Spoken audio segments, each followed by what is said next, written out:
ചെമ്മീൻ കൊണ്ടാണ് വന്നത്. ഇന്ന് വന്നത് ചെമ്മീൻ ബിരിയാണി ഉണ്ടാക്കാനാണ് കേട്ടോ. അപ്പോൾ നമുക്ക് ചെമ്മീൻ ബിരിയാണി ഉണ്ടാക്കിയാൽ ഇന്നത്തെ സ്പെഷ്യൽ. ഞങ്ങൾ വയനാട്ടുകാർക്ക് ഫ്രഷ് മീൻ കിട്ടാൻ കുറച്ച് പണിയാണ് കേട്ടോ. അപ്പോൾ ഇന്നലെ ഷോപ്പിൽ പോയപ്പോൾ കുറച്ച് നല്ല ചെമ്മീൻ കണ്ടിട്ടുണ്ടായിരുന്നു. അപ്പോൾ കുറച്ചധികം ചെമ്മീൻ വാങ്ങിയിട്ടോ. അപ്പോൾ ഇന്നലെ ഞാൻ റോസ്റ്റ് ഉണ്ടാക്കിയിട്ടുണ്ടായിരുന്നു.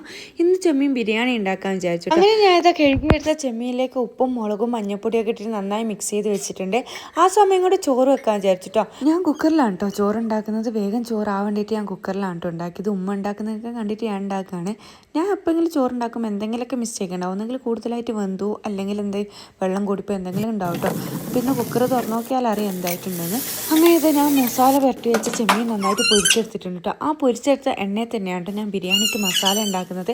അപ്പോൾ ആ എണ്ണയിലേക്ക് ഉള്ളിയിട്ട് നന്നായിട്ട് വഴറ്റി വന്നപ്പോൾ തക്കാളിയും പച്ചമുളകും ഇഞ്ചിയും പിന്നെ വെളുത്തുള്ളി പേസ്റ്റ് ഇട്ട് നന്നായിട്ട് മിക്സ് ചെയ്തിട്ടുണ്ട്. പിന്നെ നമ്മൾ മസാലപ്പൊടികൾ ഇട്ടു കേട്ടോ. മുളക് പൊടി, മഞ്ഞൾപ്പൊടി, ഗരം മസാല, ഫിഷ് മസാല, അങ്ങനെ എല്ലാ മസാലകളും ഇട്ടതിന് ശേഷം കുറച്ച് തൈര് ഇട്ടിട്ട് നന്നായിട്ട് മസാലയാക്കി എടുത്തിട്ടുണ്ട്. അതിലേക്ക് നമ്മൾ പൊരിച്ച് വെച്ച ചെമ്മീനും കൂടി ഇട്ട് നന്നായിട്ട് മിക്സ് ചെയ്തെടുത്തിട്ടുണ്ട് കേട്ടോ. അങ്ങനെ ഇത് എൻ്റെ ചോറായിട്ടുണ്ട്. അധികം പെർഫെക്റ്റ് ആയിട്ടില്ലെങ്കിൽ കുഴപ്പമില്ലാത്ത രീതിയിൽ കിട്ടിയിട്ടുണ്ട് കേട്ടോ. അപ്പോൾ ആ മസാലേൻ്റെ മുകളിൽ ചോറ് നന്നായിട്ട് ഇട്ട് കൊടുത്ത് കുറച്ച് നേരം അടച്ച് വെച്ചിട്ടോ. അതിനുശേഷം ഞാൻ മസാലയൊക്കെ നന്നായിട്ട് മിക്സ് ചെയ്യണേ. ഞാൻ അധികം മസാലയാക്കില്ല കേട്ടോ. എനിക്ക് മസാല അധികം ഇഷ്ടമില്ല. അങ്ങനെ ഇതെല്ലാം റെഡി ആയിട്ട് വന്നിട്ടുണ്ട് കേട്ടോ. അങ്ങനെ നമ്മൾ അടിപൊളി പ്രോൺസ് ബിരിയാണി റെഡി ആയിട്ടുണ്ട്. നമുക്ക് ടേസ്റ്റ് ചെയ്ത് നോക്കിയാലോ.